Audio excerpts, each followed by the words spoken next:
So the question I have is, how do leaders navigate those different microcultures rather than just being pulled apart by them? What are the things that they could do to navigate between these things? Well, I think the first step is to do what you've done, which is acknowledge the existence of microcultures. And again, in the example of a pharmaceutical organization, you've obviously got microcultures within that. So they could be the dominant ones, and obviously sort of things like an R&D culture versus commercial, like very different set of activities, expertise in your organization. But then you also have other microcultures within R&D and within commercial. So I think we have to always, again, without overcomplicating or making this too complex ourselves, acknowledge that there is that diversity of mindset in an organization. But at a macro level, if I think about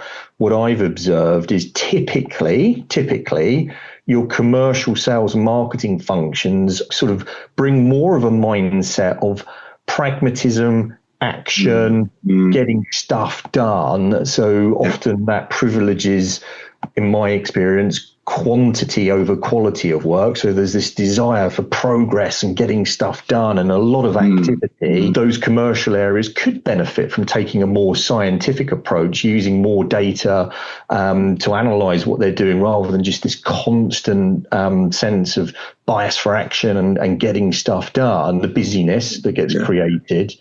But then on the flip side, if you do look at it sometimes in R&D organizations, then I can see that sort of paralysis because of just an overwhelming desire for more data. Let's analyze this process or this situation even more, and the constant additional demand for new insight, additional insight, and just end up creating incredibly complex work in the organization, which then people struggle to really deliver against. So I think there is this spectrum, and again, as a HR professional, right, that's where I've spent my career.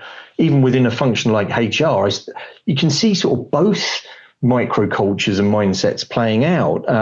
Sometimes I think HR at one end maybe can act too simplicity. It's all about gut feel, judgment, our expertise, and just get on and get stuff done.